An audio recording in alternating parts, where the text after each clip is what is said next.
జనంలోకి వెళ్ళడము కేవలం రాజకీయ ప్రసంగాలు ఇచ్చి చేతులూపి ఫోటోలు దిగడం మాత్రమే కాదు, నేరుగా వాళ్ళతో మాట్లాడడము, పర్సనల్ ర్యాపో మెయింటైన్ చేయడము, టచ్ అండ్ కనెక్ట్ చూపించడంతో పాటు వాళ్ళ సమస్యలు విని అడ్రస్ చేసేందుకు జగన్ ప్రయత్నించడం ప్రతి టూర్లోనూ కనపడుతుంది కదా.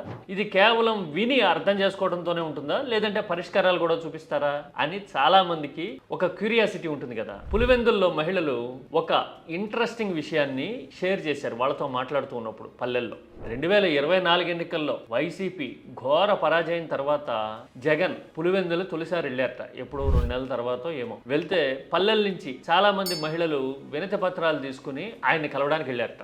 ఒక రోజు అయింది, 2 రోజులు అయింది, వేరు పల్లెల నుంచి ఇలా వస్తూ ఉన్నారు. విషయం ఏంటి అంటే డ్వాక్రా రుణాలు పెండింగ్ లో ఉన్నాయి, మొన్నటి వరకు మీరు అధికారంలో ఉన్నారు కదా, భరోసాగా ఉన్నాము, ఇప్పుడు ఏంటి పరిస్థితి అని వాళ్ళు అడిగారు. అడిగేసరికి అవునా చూద్దాంలే అని చెప్పి ఎంతమంది వస్తున్నారు, ఇలాగా ఎన్ని ఊళ్ళలో ఎంతమంది రుణాలు పెండింగ్లు ఉన్నాయి అనేది సమగ్రంగా ఒక లెక్క తీయించేట జగన్. అఫ్ కోర్స్ డ్వాక్రా రుణాలంటే ఇండివిజువల్ గా ఒక్కొక్క మహిళకి పెద్దగా లేకపోవచ్చు, కానీ అలా రుణాలు పెండింగ్ లో ఉన్న వాళ్ళు చాలా మంది ఉంటారు కదా చెల్లించాల్సిన వాళ్ళు.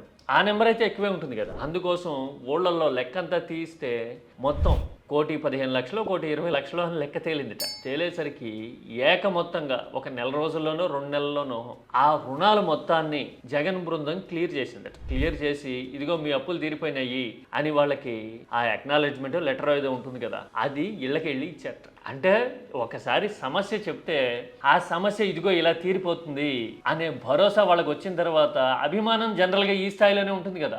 చాలా చెప్పి ఏమి చేయని వాళ్ళ విషయంలోనే రాజకీయ ఇన్క్లినేషన్ ఉంటే ఎగబడే రోజులు ఇవి. అలాంటిది అభిమానం ఉండి పైగా కష్టం వస్తే తీర్చే చొరవ ఉన్నప్పుడు ఈ మాత్రం ఎమోషన్ ఉండటంలో పెద్ద ఆశ్చర్యం లేదు కదా.